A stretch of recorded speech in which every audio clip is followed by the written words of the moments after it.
L'histoire de Ismaël, que la paix soit sur lui, le 8e prophète dans l'islam, est un récit important en islam. Fils du prophète Ibrahim PSL et de Hajar, Ismaël joue un rôle essentiel dans l'établissement du monothéisme et dans l'histoire spirituelle des musulmans. Ismaël naît d'un miracle divin. Ibrahim, devenu âgé, n'avait pas d'enfant avec sa première épouse Sarah. Sur les instructions d'Allah, Hajar devint la mère d'Ismaël.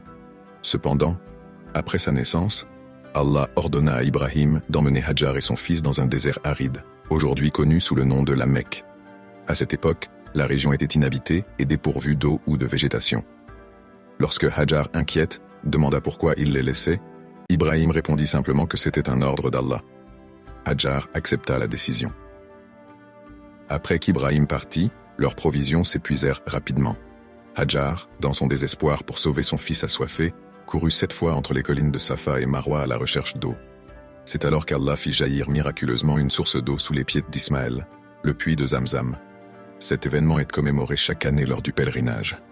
La présence de cette eau attira des tribus bédouines dans la région. L'un des moments les plus marquants de l'histoire d'Ismaël est l'épreuve de son sacrifice. Allah mit Ibrahim à l'épreuve, en lui ordonnant de sacrifier son fils. Cet ordre fut donné à Ibrahim dans un rêve, qui est considéré en islam comme une forme de révélation divine pour les prophètes. Ibrahim, bien qu'affecté par la gravité de cette épreuve, décida d'obéir à Allah. Il informa son fils de la vision et lui demanda son avis. Ismaël, montrant une foi remarquable et une soumission exemplaire, répondit « Ô mon père, fais ce qui t'est ordonné. Tu me trouveras, si Allah le veut, parmi les endurants. » Sourate As-Safat 37-102.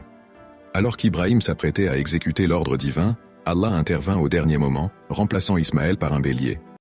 Cette épreuve avait pour but de tester la foi et la soumission d'Ibrahim et d'Ismaël, qui réussirent cette épreuve de manière exemplaire. Cet événement est commémoré chaque année par les musulmans lors de l'Aïd al-Adha, où un animal est sacrifié en souvenir de cet acte de foi et de dévotion. Plus tard, Allah ordonna à Ibrahim et à Ismaël de construire la Kaaba. Les 2 prophètes travaillèrent ensemble pour élever les fondations de ce lieu saint à la Mecque. Pendant la construction, ils récitèrent cette prière « Notre Seigneur, accepte ceci de notre part.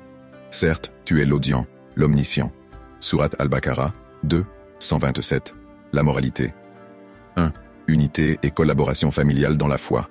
La relation entre Ismaël et Ibrahim montre comment la foi peut unir une famille dans un but commun. L'adoration et l'obéissance à Allah. Leur construction de la Kaaba symbolise cette union spirituelle. L'importance du sacrifice. Le sacrifice d'Ismaël enseigne que la foi nécessite parfois des sacrifices.